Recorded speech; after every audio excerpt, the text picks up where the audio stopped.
यहाँ पर मैं आपको बताने वाला हूँ, अगर आप एक एनआरआई हैं, नॉन रेजिडेंट इंडियन हैं, तो आप खुद से ही अपनी आईटीआर को कैसे फ़ाइल कर सकते हैं। तो देखिए, जब आप एक नॉन रेजिडेंट इंडियन होते हैं तो आप आईटीआर 2 फाइल करेंगे या फिर आईटीआर 3 फाइल करेंगे। तो आईटीआर 3 आप तब फाइल करेंगे जब आपकी इंडिया के अंदर कोई बिज़नेस या प्रोफेशन से इनकम हो। अदरवाइज़ आप जो है आईटीआर 2 ही फाइल करें, उसी में आपका काम चल जाएगा। आईटीआर 1 आप फाइल नहीं कर पाएंगे, आईटीआर 4 भी आप फाइल नहीं कर पाएंगे।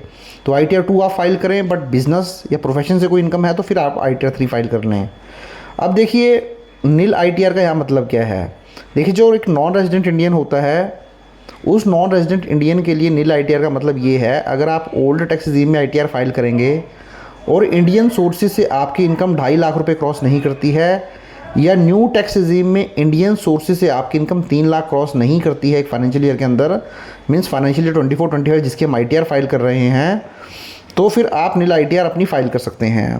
तो नॉर्मली क्या होता है कि आपकी यहाँ बैंक की एफडी है, वहाँ से आपका इंटरेस्ट आता है, सेविंग अकाउंट में आपका पैसा पड़ा था, वहाँ से इंटरेस्ट आ रहा होगा, या इसी तरीके से कोई यहाँ पे आपकी प्रॉपर्टी है, वहाँ से कोई रेंटल इनकम आ जाती है।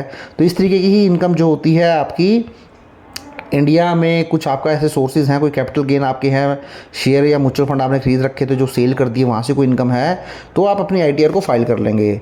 तो यहाँ अगर आप एक नॉन रेजिडेंट इंडियन, तो यहाँ मैं आपको आईटीआर फाइल करके दिखाऊंगा, बट यहाँ पे आप ये समझ लें, रेजिडेंट इंडियन के केस में तो क्या होता है कि ओल्ड टैक्स रिजीम में 5 लाख रुपये तक कोई टैक्स नहीं लगता है, क्योंकि वहाँ 87A की रिबेट मिल जाती है, और न्यू टैक्स रिजीम में 7 लाख तक कोई टैक्स नहीं लगता है, क्योंकि 87A की रिबेट मिल जाती है। बट नॉन रेजिडेंट इंडियन को ये जो सेक्शन 87A की रिबेट है वो नहीं मिलती है। तो आपके केस में 2.5 लाख और 3 लाख तक कोई टैक्स नहीं लगेगा, उसके बाद अगर होगा तो फिर टैक्स लग जाएगा, क्योंकि आपको जो है वो रिबेट नहीं मिलती है सेक्शन 87A की। तो चलिए मैं आपको आईटीआर फाइल करके दिखाता हूँ। तो इसके लिए मैं आपको इनकम टैक्स पोर्टल पर लेके चलता हूँ। क्या ना, तो नहीं कुछ क्या ले, एक ब्रेक ले रखा छोड़ा, चल बोलिए नहीं। तो चलिए, जब आप अपने इनकम टैक्स के पोर्टल पर लॉगिन करेंगे तो कुछ इस तरीके से आपको डैशबोर्ड नज़र आ जाएगा। तो देखिए, अगर आपने फ़र्स्ट टाइम आईटीआर फाइल करनी है तो आपको पहले रजिस्ट्रेशन कराना पड़ेगा इनकम टैक्स पोर्टल पर, तभी आप आईटीआर फाइल कर पाएंगे। तो रजिस्ट्रेशन कैसे कर सकते हैं, इसके ऊपर ऑलरेडी डिटेल्ड वीडियो बनाया है, वीडियो का लिंक आपको नीचे डिस्क्रिप्शन में मिल जाएगा। तो चलिए अब हम अपनी आईटीआर फाइलिंग शुरू करते हैं। तो देखिए, इसके लिए सबसे पहले आपको फाइल नाउ पे क्लिक कर देना है। करंट असेसमेंट है 25-26, कंटिन्यू कर दीजिए। इसके बाद आप स्टार्ट न्यू फाइलिंग कीजिए इंडिविजुअल। उसके बाद इसको जो है आपको कंटिन्यू कर देना है। कंटिन्यू करें, यहाँ से आप आईटीआर 2 चूज़ कर लें, क्योंकि जैसा कि मैंने आपको बताया, आप आईटीआर 2 फाइल कर लें। अगर आपकी कोई बिज़नेस की इनकम भी है इंडिया के अंदर, या फिर प्रोफेशनल इनकम है, तो फिर आप आईटीआर 3 फाइल कर लें। आईटीआर 1 और आईटीआर 4 आप फाइल नहीं कर पाएंगे as an non resident Indian. उसके बाद आप प्रोसीड विद फाइल आईटीआर 2 कर दें, इसको ओके कर दें, लेट गेट स्टार्टेड कर दें। उसके बाद देखिए, कुछ आपको इस तरीके से नज़र आ जाएगा। अगर आपकी इनकम 2.5 लाख से ज़्यादा है, ओल्ड टैक्स रिजीम में आईटीआर फाइल करेंगे, और न्यू टैक्स रिजीम में 3 लाख से ज़्यादा है तो ये वाला ऑप्शन चूज़ कर लें। अदरवाइज़ आप अदर का ऑप्शन रहने दें, इसको आप कंटिन्यू कर दें। उसके बाद जैसे ही आप यहाँ आएंगे, देखिए पार्ट ए जनरल इन्फॉर्मेशन हो गया। उसके बाद इनकम पे आएँ, तो इनकम में जो भी इनकम आपको चाहिए, सैलरी आपकी सपोज होगी नहीं यहाँ पे, कोई हाउस प्रॉपर्टी से रेंटल इनकम आती है तो आप दिखा सकते हैं, कोई कैपिटल गेन अगर आपका है तो वो आप दिखा सकते हैं। उसके बाद आप देख सकते हैं कोई आपने virtual digital asset crypto sell किया तो दिखा सकते हैं। अदर सोर्सेज में एफडी वगैरह की इनकम हो गई, मैं यही वाली इनकम जो है वो लेके चलता हूँ। उसका टैक्स में आप आएँ, टैक्स में आप देख सकते हैं, आप ये वाला ऑप्शन हटा दें। अदर्स में भी आप जो भी ऑप्शन बाय डिफ़ॉल्ट ना उसको रहने दें, अब आप इसको कंटिन्यू कर दें। तो जैसे ही कंटिन्यू करेंगे, देखिए आपको ये सारे ही शेड्यूल जो है कि करके फिल करने होंगे। तो सबसे पहले जनरल इन्फॉर्मेशन के ऊपर क्लिक कर लेता हूँ। तो जैसे ही जनरल इन्फॉर्मेशन के ऊपर क्लिक करूँगा, देखिए आपको कुछ इस तरीके से इन्फॉर्मेशन नज़र आएगी। आपका काम शुरू होता है फाइलिंग स्टेटस से, तो यहाँ पर क्लिक करें, सेक्शन 139 सेक्शन 1 रहने दें। अब देखिए, जैसे कि मैंने आपको बताया था, बाय डिफ़ॉल्ट ही नो आएगा, मीन्स आप न्यू टैक्स रिजीम में आईटीआर फाइल कर रहे हैं। बट अगर आप चाहते हैं आप ओल्ड टैक्स रिजीम में फाइल करें, तो फिर आप येस कर लें, तो आप ये ओल्ड टैक्स रिजीम में आईटीआर फाइल हो जाएगी। तो मैं इसको नो ही रखता हूँ। उसका थोड़ा नीचे आऊँगा तो देखिए यहाँ पे रेजिडेंशियल स्टेटस पूछेगा, तो मैं नॉन रेजिडेंट हूँ तो नॉन रेजिडेंट कर देता हूँ। यहाँ से आप लीजिए you were non resident during the previous year में आप नॉन रेजिडेंट थे। उसके बाद देखिए आपको यहाँ जुरिडिक्शन जरूर मेंशन करना होता है, please specify the jurisdiction of resident during the previous year. तो यहाँ ऐड अनदर पे क्लिक करें। अब यहाँ पे देखिए आपको जुरिडिक्शन ऑफ रेजिडेंस लेना होता है, ये कंट्री सेलेक्ट करनी होती है जिस भी कंट्री में आप रहे होंगे। सपोज ऑस्ट्रेलिया में है, ऑस्ट्रिया में है, देख सकते हैं बहुत सारी कंट्री, यहाँ सारी कंट्री लगभग आपको मिल जाएंगी। जिस भी कंट्री में आप रहे होंगे वो वाली कंट्री जो है आप जो है यहाँ से चूज़ कर लीजिए। सपोज करें आप जो है, मैं कोई कंट्री यहाँ चूज़ कर लेता हूँ।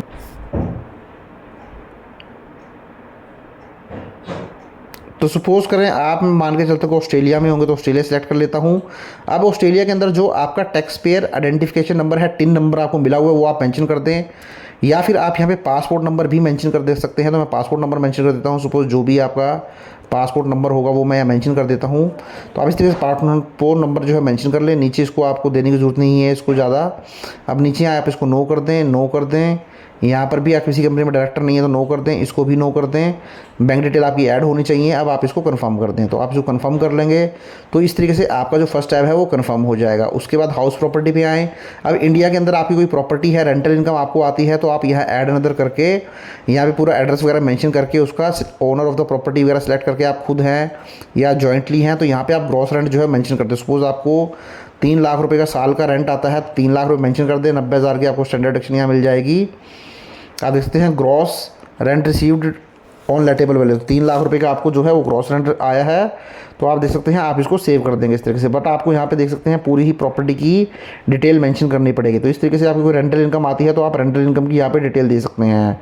आप थोड़ा बाहर आ जाते हैं, इस तरीके से आप इसको आप कन्फर्म कर लीजिएगा। जो भी आपकी रेंटल इनकम आती होगी आप उसको मेंशन कर दीजिए। अब अदर सोर्सेज में आ जाते हैं।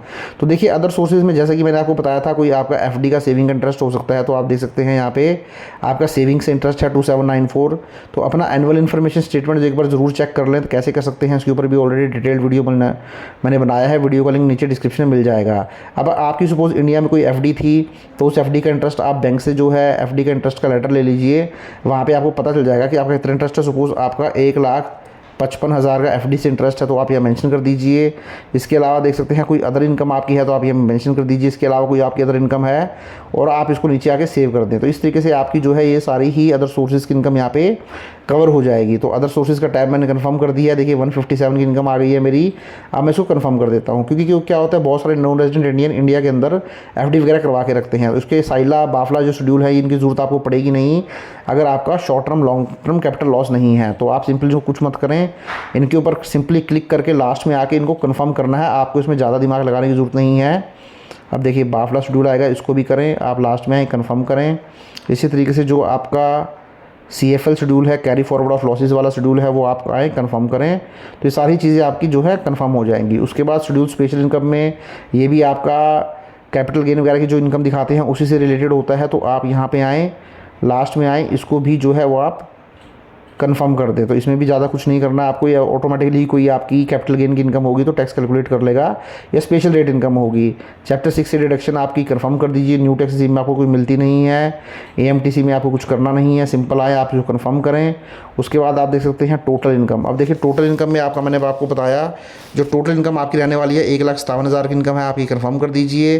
टैक्स पेड आपका कुछ है नहीं तो आप इसको कंफर्म कर दीजिए। एफडी वगैरह पे इंटरेस्ट कोई TDS आपका डिडक्ट हुआ होगा तो वो ज़रूर यहाँ पर आएगा। जो है एफडी का इंटरेस्ट है उसका आपको रिफंड मिल जाएगा।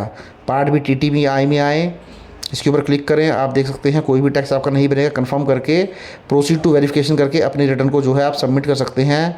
वैलिडेशन हो जाएगी आपकी रिटर्न। वैलिडेशन होने के बाद देखिए यहाँ पे आएँ, आप जो भी आपका प्लेस है वो आप मेंशन कर दें इंडिया के अंदर।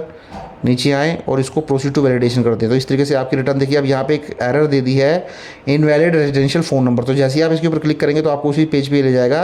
अब यहाँ पे आपको फ़ोन नंबर मेंशन करना पड़ेगा। तो आप यहाँ फ़ोन नंबर मेंशन कर दीजिए।